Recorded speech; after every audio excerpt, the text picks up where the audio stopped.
প্রতিশোধের আগুন জ্বলছে তেহরানে, আর সেই আগুনে পুড়ে খাক হচ্ছে গোটা ইসরায়েল। আমেরিকার হামলার পর আরো ক্ষিপ্ত হয়ে উঠেছে ইরান। তারা আর ছাড় দিতে রাজি নয়। ইসরায়েলকে উচিত শিক্ষা দিয়েই তবে থামবে, সাথে আমেরিকাও পাবে মোক্ষম জবাব।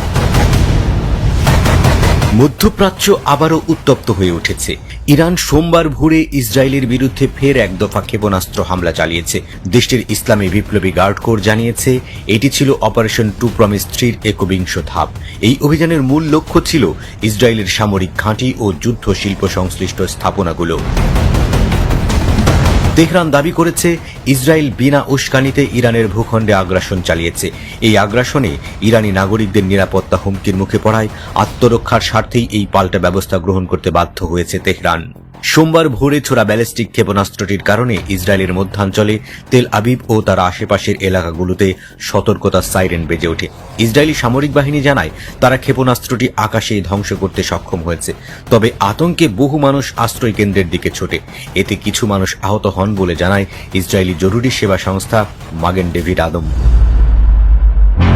ইসরায়েলের সেনাবাহিনীর তরফ থেকে জানানো হয়েছে ক্ষেপণাস্ত্র হানার পর মধ্য ও উত্তর ইসরায়েল এবং পশ্চিম তীরের বিভিন্ন স্থানে নাগরিকদের নিরাপদ স্থানে আশ্রয় নেওয়ার নির্দেশ দেওয়া হয়।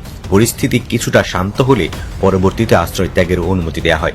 এদিকে ইরানের রাষ্ট্রীয় সংবাদ সংস্থা ও বিপ্লবী গার্ড বাহিনীর মুখপাত্রের দাবি, এই হামলা ছিল পরিকল্পিত এবং প্রতিক্রিয়াশীল। এটি ছিল ইসরায়েলি আগ্রাসনের যথাযথ জবাব। গার্ড কোর আরও জানিয়েছে ভবিষ্যতে আরও কার্যকর এবং ফলপ্রসূ হামলা চালানো হবে যদি ইসরায়েল পুনরায় ইরানের ভূখণ্ডে হামলা চালায়। এছাড়া ফার্স্ট নিউজ এজেন্সির একটি প্রতিবেদন থেকে জানা যায় এই দিন ইয়েমেন থেকে আরেকটি ক্ষেপণাস্ত্র ছোড়া হয়।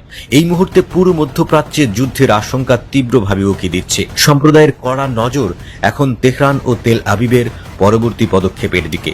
শান্তির বার্তা আসবে নাকি বারুদের ঘ্রাণ আরও ছড়িয়ে পড়বে তা সময়ই বলে দেবে।